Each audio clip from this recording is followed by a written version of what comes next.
The cold morning air clung to the windows of Thornhollow's diner, blurring the view of the frost-covered street outside. Inside, the diner buzzed with low chatter and the scent of burnt toast and stale coffee. Maribel Crowhurst moved quietly between the booths, her blue uniform crisp but worn at the seams, the white apron tied tight around her waist. She had worked here for over a decade, and though her hands moved with the grace of routine, her heart was heavy. Life hadn't gone the way she imagined it would. She had once dreamed of art school, of a studio filled with light and color. Now she poured coffee for men who barely looked her in the eyes. At booth 3 sat officers Silas Underwinter and Alaric Frostborne, still in uniform despite being off duty. They leaned back with smug confidence, speaking loudly and laughing in that careless way that made others uncomfortable. As Maribel approached with the coffee pot, Silas gave her a mocking glance. "Careful there, Maribel. Wouldn't want you to spill anything with those butterfingers of yours." Alaric smirked, adding, "Maybe this time aim for the table, not the floor." The insult burned quietly in her chest, but she said nothing. She had learned that in towns like Ashenbrook County, silence was safer than pride. As she reached to refill their cups, Silas accidentally bumped her elbow. The coffee pot jerked, and a stream of hot liquid splashed onto the checkered floor, right near a large German shepherd resting beside a quiet man in the back booth. The room froze, all eyes turned. Maribel's face flushed with humiliation as she crouched down to clean the mess. But before she could, the man beside the dog stood slowly. He was tall, broad-shouldered, with a face weathered by experience and pain. His military fatigues bore the name Gideon Blackwater, and the dog's vest was marked with one word: Rivlin. "Back away from her," Gideon said calmly, but with a force that cut through the air. Silas chuckled nervously, but Gideon didn't blink. "She didn't laugh," he added. Rivlin stood beside him, alert, a low growl rumbling from deep within his chest. The diner's energy shifted. Even those who had stayed silent before, like Rosalind Emberfield, seated near the window, or Maeve Ashenbrook at the counter, watched with renewed attention. The silence thickened until Elias Thornhollow, the owner, stepped out from the kitchen and said quietly, "Pay your bill, officers, and leave." Without another word, Silas and Alaric dropped a few crumpled bills on the table and left, their bravado shrinking with every step. Maribel stayed frozen for a moment, still holding the towel, until Gideon gently placed a hand on her arm. "You don't clean up after people like that," he said, then turned to return to his booth.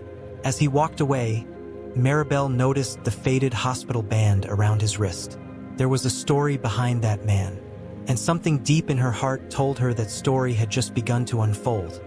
Right here, in her quiet little diner. Maribel couldn't stop glancing toward the back booth as she wiped down the counter. The image of Gideon standing up for her, the low growl of Rivlin at his side, and the way the officers had backed down. None of it fit the world she was used to. People didn't step in for women like her. People looked away, but he hadn't. And now, as the morning rush faded and sunlight spilled through the blinds, Gideon sat quietly, cutting into his scrambled eggs like he hadn't just shifted the air in the entire room. Rivlin lay obediently at his feet, calm, but watchful. Something about the dog's eyes made her feel like he understood more than he should. She hesitated, coffee pot in hand, before finally walking toward him. "More coffee?" she asked softly. Gideon looked up, and for the first time she saw how tired he looked. Not just physically, but in that bone-deep way that comes from carrying too much for too long. He nodded and she poured. "Thank you for earlier," she added, voice barely above a whisper. "I didn't expect anyone to say anything." He gave a small shrug. Didn't feel right watching that. His voice was quiet but firm, like someone used to making hard decisions in worse places. Her eyes dropped to the hospital band still clinging to his wrist. Faded letters, barely legible now. "VA Medical?" she asked before she could stop herself. Gideon didn't flinch, but there was a pause before he answered. "Yeah, Louisville." That one word hung heavy. It explained more than it said. She nodded, not pushing, but something in her eyes said she understood. "My brother was there too," she said. "After Fallujah. Didn't talk much after he got back." Gideon glanced up, his expression unreadable. Most of us don't. In that moment, something shifted. Not attraction. Not yet. But recognition. Two people who had been broken in different ways by systems bigger than them. Maribel didn't ask more. She just refilled his coffee and walked away. But as she cleaned near the window, she saw him reach into his coat and pull out a folded piece of paper. Creased, worn, handled too many times. He stared at it for a long moment before tucking it back inside. A name, maybe. An address. A photograph. Whatever it wasn't casual. Outside, a black pickup truck rolled slowly down Main Street. A woman stepped out of it and looked into the diner window for just a second too long before getting back in and driving off. Maribel didn't notice, but Gideon did. He didn't say a word. He only rested his hand gently on Rivlin's back. The dog's ears twitched, and his eyes followed the truck until it was gone. Something or someone was coming, and Gideon knew exactly why. The rest of the morning unfolded slowly, as if the diner itself was holding its breath. After the officers left, no one really spoke about what had happened. People returned to their routines, but there was a different weight in the air now, respect, maybe, or curiosity. Maribel couldn't help but notice the subtle glances others kept throwing toward Gideon Blackwater and Rivlin. He didn't seem to care. He ate in silence, occasionally giving Rivlin a small piece of bacon. The dog remained perfectly still, like he was always halfway to standing. Always ready. Maribel found herself stealing glances more often than she wanted to admit. Something about Gideon made her restless, not with fear, but with questions. Who was he? Why was he in Ashenbrook, a town most people drove through without stopping? She'd served thousands of customers over the years, but none had left her this curious. It wasn't just what he did that morning, it was the quiet way he did it. Like someone who'd been taught to act only when it truly mattered. Like someone who had lost too much to waste time with noise. Back in the kitchen, Elias Thornhollow leaned against the doorway, drying his hands on a ragged towel. "You ever seen him before?" he asked quietly. Maribel shook her head. No, but he knew how to shut those two down. That's rare around here. Elias nodded, looking out through the small window. Man walks in with a military dog like that, doesn't just stumble in by accident. He's looking for something, or someone. That thought stuck with her for the rest of the day. By the time the lunch crowd filtered in, Gideon was gone. His table cleared, plate empty. No sign he had ever been there except for a $20 bill tucked neatly under his cup. Far more than the meal cost. But what truly lingered wasn't the tip. It was the presence he left behind. Maribel found herself standing where he had sat, hand resting on the table, as if she could absorb whatever storm he carried inside.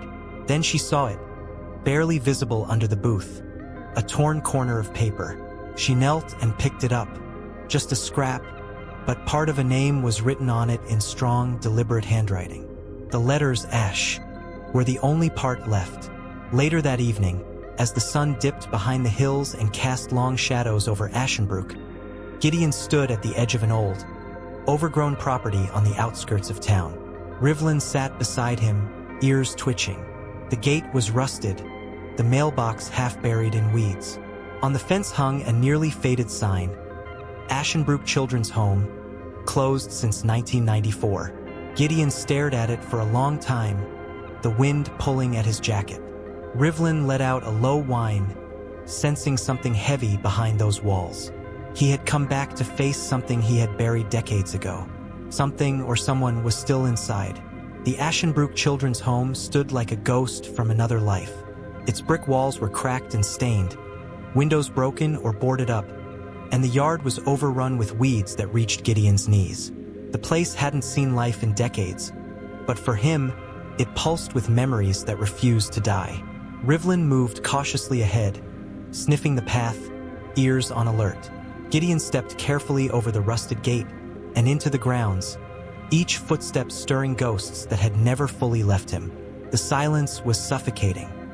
He knew every inch of this place, not as it looked now, but as it had been when he was just a boy named Gideon with no last name and no one to claim him. He stood before the collapsed front porch, staring at the door that had once slammed behind him when he was dragged into solitary confinement at age 9 for fighting back. He had spent most of his childhood here, forgotten, discarded, punished for things he couldn't understand. The cruelty of that home had shaped him, hardened him, and eventually pushed him toward the only family he would ever know, the military. But even war had never erased the pain this building carried. And now he had returned, not for peace, but for truth. Something was buried here, and he needed to dig it up, even if it tore open wounds he'd spent a lifetime hiding. Back in town, Maribel lingered in the storage room of the diner, unable to shake the feeling that something about Gideon's presence wasn't random. She pulled the torn piece of paper from her pocket again, the one with the partial word, Ash. Elias had noticed her staring at it earlier and said nothing, but she saw the flicker of recognition in his eyes.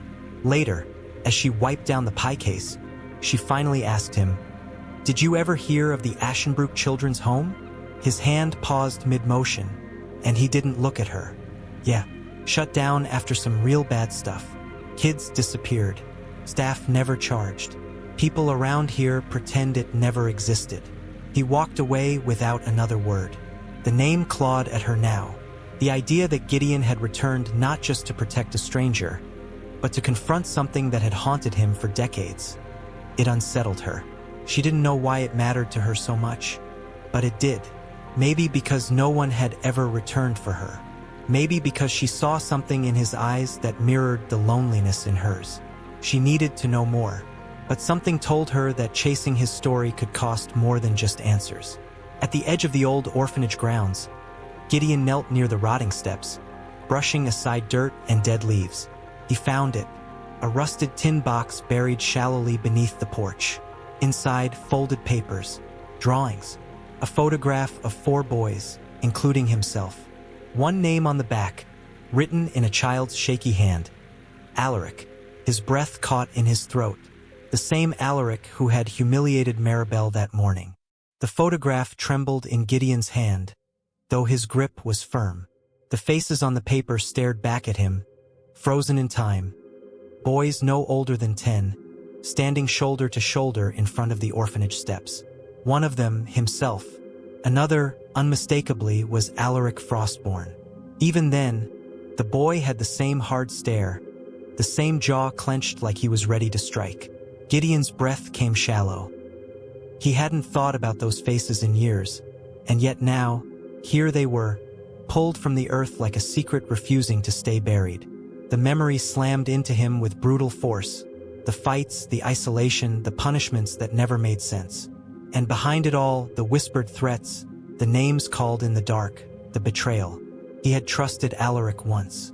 They had shared meals, secrets, bruises. But that trust had been shattered the night Gideon had been locked in the basement for 3 days without food, framed for stealing medicine. Alaric had lied, and it had cost Gideon everything. His chance at adoption, at escape, at anything resembling a real life. That night had changed him. Now, after decades of war, silence, and distance, fate had dragged them into the same room again. But this time, Gideon wasn't a child, and Alaric wasn't hiding behind a uniform anymore. Back in town, Maribel closed the diner early for the first time in years. She told Elias she wasn't feeling well, but the truth sat deeper than that. She couldn't shake the name Ashenbrook, or the way Gideon had watched those officers, especially Alaric, with something more than just disapproval. It was recognition, and something darker. She walked aimlessly down Main Street, ending up at the old library. In a quiet corner, she pulled up archived newspaper clippings on a dusty microfilm reader. Her hands trembled as she scrolled through reports from 1994. One headline caught her breath: Allegations of abuse rock Ashenbrook Children's Home. Facility closed after mysterious disappearances. In the grainy photo beside the article stood a group of boys in the background. Blurry, but enough to make her pause. One of them looked like Gideon. Her heart pounded. She printed the article and stuffed it into her bag, unsure what she would do with it yet. She only knew one thing. This wasn't just a stranger passing through town. This was a reckoning that had waited years to unfold, and she was now a part of it, whether she wanted to be or not. Meanwhile, Gideon drove down the dark road leading back into town. Rivlin seated beside him, alert as ever. His mind raced. Confronting Alaric wasn't just about justice, it was about closure. But part of him feared what might happen when the past finally stood face to face with the present. Would he have the strength to hold back? Because deep down, he knew some wounds don't heal. They demand something more. Gideon didn't knock. The door to the town's small police substation creaked open as he stepped inside, boots heavy against the linoleum floor. The fluorescent lights buzzed overhead, casting a pale glow over the empty reception area. Rivlin followed at his heel, his body tense, his eyes alert. It was late. Most of the officers had gone home, but one name still lit up the duty roster board on the wall: Frostborne. Gideon didn't hesitate. He walked past the desk, down the narrow hallway lined with old bulletin boards and outdated wanted posters, until he reached the office at the end. The door was open, and there he was, Alaric, sitting at his desk, flipping through paperwork like he hadn't ruined lives. Alaric looked up, startled, then narrowed his eyes. "You're not supposed to be back here," he said, but the authority in his voice rang hollow. Gideon said nothing at first. He simply stepped inside and dropped the old photograph on the desk. Alaric glanced at it, and for a moment his expression broke. Just a flicker, just enough. "Where did you get this?" he asked, already knowing the answer. "Under the porch at Ashenbrook," Gideon replied, his voice low. "Right where we buried it. Remember?" The silence between them was thick. Rivlin stood at Gideon's side like a sentinel. Alaric leaned back slowly, folding his arms. "That was a long time ago. We were kids." Gideon's jaw tightened. "You weren't a kid when you lied. You weren't a kid when you let me rot in that basement." His voice cracked slightly, despite the years of armor. "You made me into the soldier I had to become. You taught me what survival meant, and what betrayal looked like." Alaric scoffed, but his hands were trembling. "What do you want from me? An apology?" Gideon stepped forward, now inches from the desk. "I want you to admit what you did. To me, to the others. I want it said out loud, for once." Back at the diner, Maribel sat in the darkened corner booth, staring at the printed article she'd found. She hadn't told anyone, not even Elias, that she was researching Gideon's past. But now it all made sense. The confrontation earlier that morning, the name on the photograph, the way Gideon had looked at Alaric like a man seeing a ghost he'd been chasing his whole life. She didn't know how it would end, but she felt it in her chest. Everything was coming undone, and something was going to break. Maybe it already had. Inside the station, Alaric finally looked away. "It wasn't just me," he said, almost a whisper. "There were others." Gideon's face didn't change. "Then start naming them." But before Alaric could speak again, a sound echoed from the hallway. A slow, deliberate set of footsteps approaching. Gideon turned slightly, hand moving to rest on Rivlin's collar. He wasn't alone anymore. Someone else had been listening, and they didn't want this truth to come out. The footsteps echoed closer, slow and deliberate, boots on tile. Gideon shifted his weight, one hand steady on Rivlin, the other unconsciously tightening into a fist. Alaric stood frozen behind his desk, a pale tension creeping into his face. The hallway lights flickered once, then stabilized, just as the figure stepped into view. Chief Silas Underwinter. Older now, but unmistakable. The same officer who had humiliated Maribel days earlier, and the same boy who had once roamed the halls of Ashenbrook with cruel eyes and quiet influence. Gideon knew instantly this wasn't coincidence. It was legacy. "Well," Silas said, his voice cool and confident. "Didn't expect to see you digging through the past." He looked down at the photo still lying on Alaric's desk. "You kept it?" he asked, tone almost amused. Alaric didn't respond. Gideon straightened. "You were part of it too." Silas tilted his head. "Part of what? A failed system? A bad place that the state shut down?" We were just kids. You want to carry that weight forever? Be my guest. But Gideon heard the threat in his voice. Smooth, buried, but unmistakable. Back at the diner, Maribel sat in her car outside, gripped by something she couldn't name. The article was still in her lap. She had followed Gideon's truck earlier, her gut telling her something was happening that night. When she saw his vehicle parked outside the station, she hadn't dared go in. But something about the darkness in the air, the tension in her chest, made her stay. She didn't realize her hands were shaking until her keys slipped from her fingers onto the floor mat. That was when she noticed the black SUV across the street. Parked, engine running, lights off. Inside the station, Silas stepped farther into the room, his badge catching the fluorescent light.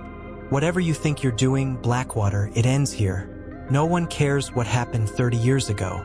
No one's going to believe a traumatized vet and a scrap of paper. Gideon didn't move. It's not just paper. It's evidence. And I'm not alone. Silas raised an eyebrow. You think that waitress is going to save you? His voice dripped with contempt. She's nothing, just like you were, just like we all were. That was the moment Gideon saw it. No remorse, no guilt, only preservation. This wasn't about denial. It was about protection, of power, of reputation. Maribel, heart pounding, opened her car door and stepped into the night. She didn't know what she would do, only that she couldn't sit still. Not anymore. She crossed the street slowly, keeping low, her footsteps silent on the pavement. Inside, she could see the silhouettes of 3 men. One was Gideon. One she feared was a threat. And the third, the one she didn't recognize. That's what scared her most.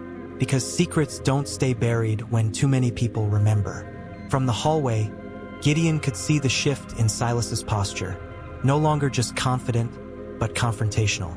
The kind of stance a man assumes when he's cornered, not by fists, but by memory. Alaric remained frozen behind his desk, sweating now, his eyes darting between the 2 men. Rivlin growled low, the sound vibrating through Gideon's leg. He could feel it too, the balance tipping. This wasn't just about a buried photo anymore. It was about what had been allowed to fester for decades in silence, in power, under uniforms. I'm not afraid of you, Gideon said calmly, though his voice had the weight of someone who had seen death too many times to flinch at it anymore. You should be, Silas replied, his hand lowering near his hip, not quite to his weapon, but close enough to make a point. Gideon's body went still, but his eyes stayed on the chief's. Go ahead, he said. Draw. But know this, your badge won't save you. And the only thing louder than a gunshot is the truth when it finally finds air. Alaric stepped forward suddenly, shaking. Stop, both of you. His voice cracked. It wasn't supposed to go this far. We were supposed to leave it behind. Silas turned on him. You're the one who kept that photo. You're the one who couldn't let go. Outside, Maribel pressed her back against the brick wall of the station, breath shallow, every instinct in her screaming to run, and yet she stayed. Through the thin glass window, she could hear muffled shouting. She didn't recognize all the words, but she felt the urgency. She pulled out her phone, unlocked the voice recorder, and hit record before inching closer. She hadn't meant to get this deep. She just wanted to understand. But now she was the only person outside those walls who could prove this conversation ever happened. That thought terrified her and made her stay. Inside, Gideon finally moved, stepping between the 2 men, voice low and steady. You think the town won't care? Maybe not. Maybe they'll say it's old news. But someone will. Somewhere. You're not covering this up again. Silas narrowed his eyes. You think one waitress and a broken vet are going to rewrite the past? Just then, the back door creaked. All 3 men turned. Maribel stood there, holding up her phone, voice clear. You're not the only one recording anymore. Silence slammed down like a hammer. Rivlin stepped closer to Maribel, eyes on Silas. For a long second, no one moved. Then Alaric exhaled like he'd been holding his breath for 30 years. We buried more than papers, he whispered. We buried people. Gideon stared at him, jaw clenched. Maribel's fingers trembled around her phone. And in that moment, everything changed. The confession hung in the air like smoke.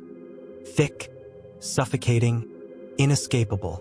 Alaric's voice trembled, but the words were out now, impossible to take back. We buried people, not just memories, not just guilt, actual lives, lost in the cracks of a broken system that had protected abusers and punished the innocent.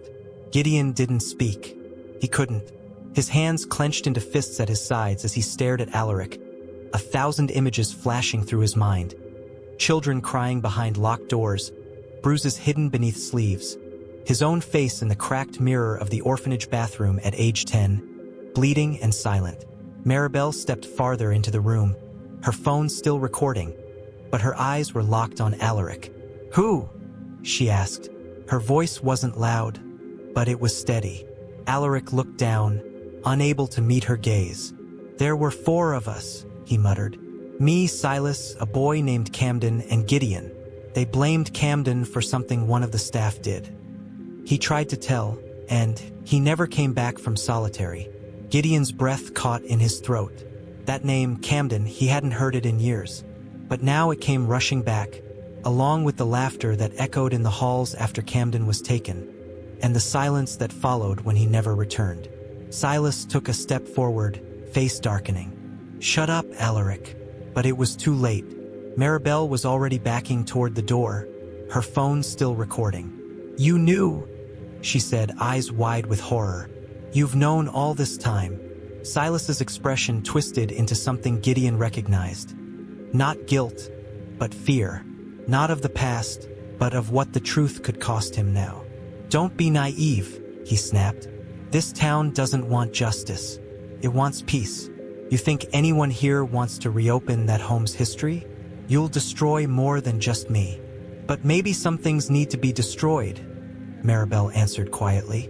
And that was when Silas reached, not fast but desperate, toward his belt, toward his badge, toward whatever last shred of power he still held. But Rivlin was faster.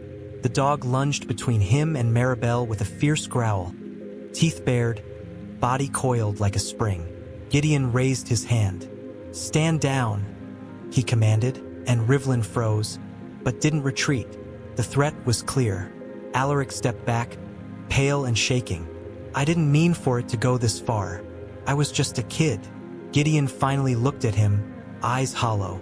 "We were all just kids, but some of us paid for it with everything." Maribel's phone was still recording, blinking red in her hand. Evidence. Proof. Truth. And for the first time in 30 years, someone was finally listening. The days that followed moved slowly, like a town waking from a long sleep. The recording Maribel had captured spread farther than anyone expected. First, it reached the local news, then state-level reporters. Within a week, the Ashenbrook Children's Home case was reopened under the Attorney General's office. Subpoenas were issued. Investigators returned to the overgrown property with shovels and scanners. And everything that had been hidden under decades of silence began to rise to the surface. Bones were found near the West Wing Foundation. One set confirmed to belong to Camden Avery, age 11. Silas Underwinter resigned from the force 2 days after the discovery. His statement was brief, void of emotion. Days later, his car was found abandoned outside the county line. Some said he fled. Others said he was still in town, hiding behind locked doors. Alaric Frostborne, on the other hand, stayed. He walked into the sheriff's office and turned himself in. In his full confession, he named 3 former staff members, 2 of whom had already passed away. The third was arrested in Missouri. Alaric didn't ask for forgiveness, and Gideon didn't offer any. Some wounds didn't heal with time, they simply stopped bleeding.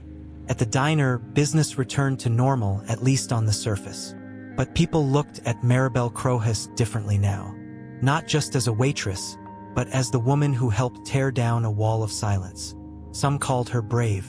Others whispered that she should have left it buried. But she didn't care. She had found something she didn't expect. Purpose. For the first time, she felt seen, not because of what had been done to her, but because of what she chose to do.